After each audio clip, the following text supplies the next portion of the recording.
A cylindrical wire is stretched to increase its length by 10%. Calculate the percentage increase in resistance of wire.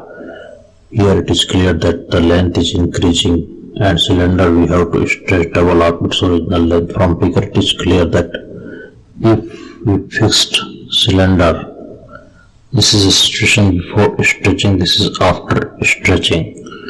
Let the cylinder is made of copper. Then after stretching, the cylinder will remain also of copper. It means that resistivity will be same in two cases. Let initially the length is L and its radius is R, and this area of cross section is A. A is area of cross section. And we can write A equal to pi r square. This is before stretching. After stretching, it will become thin. Its new length is let L dash. Its new radius is R dash. Its new area of cross section is now A dash.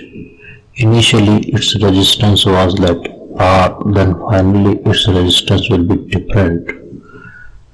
Initially we can write R equal to rho L by A, and finally we can write R dash equal to rho L dash upon A dash, because rho is not changing, length is changing, area is changing. As we know from the conservation of mass, if we measure the mass before and after stretching, the mass will be same and density is also same. So the volume before stretching and volume after stretching will be same. It means that old volume before stretching equal to new volume after stretching. And volume of this cylinder is area of cross section into length, and this will be equal to volume of new cylinder A dash into L dash.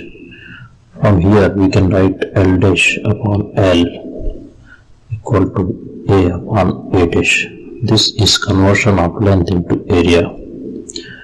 Now from these two equations, if we rewrite R dash equal to rho L dash upon A dash and R equal to rho L by A, if we take the ratio, we will get R dash upon R equal to L dash upon L into A upon A dash.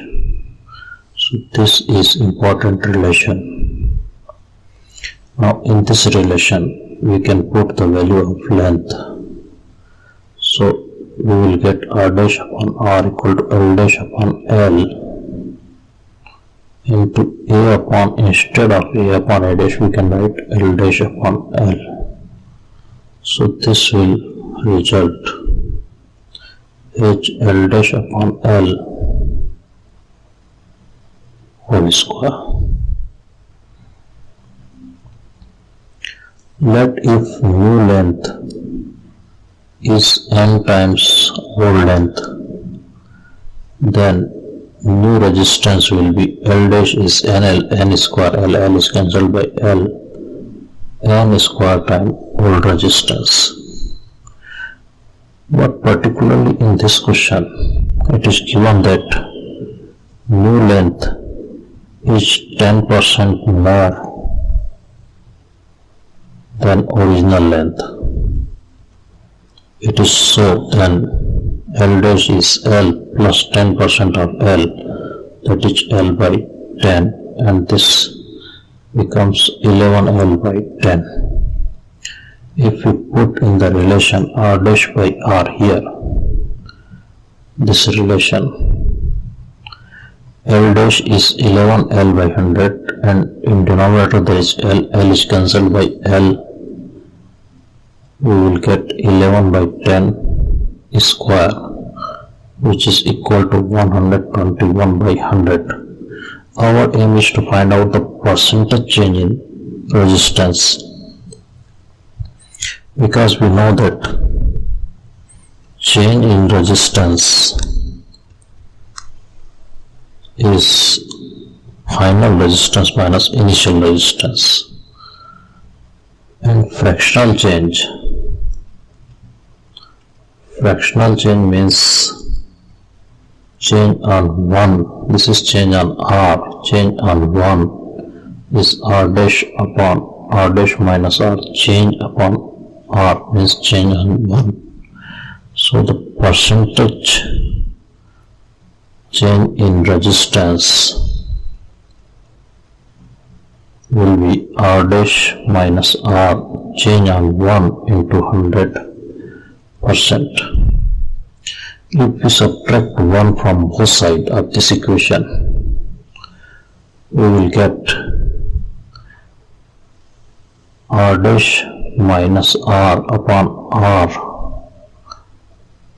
If we subtract 121 upon 100 minus 100 is LCM, this will result 21 by 100. If we multiply both sides by 100, the percentage increase will be 21%.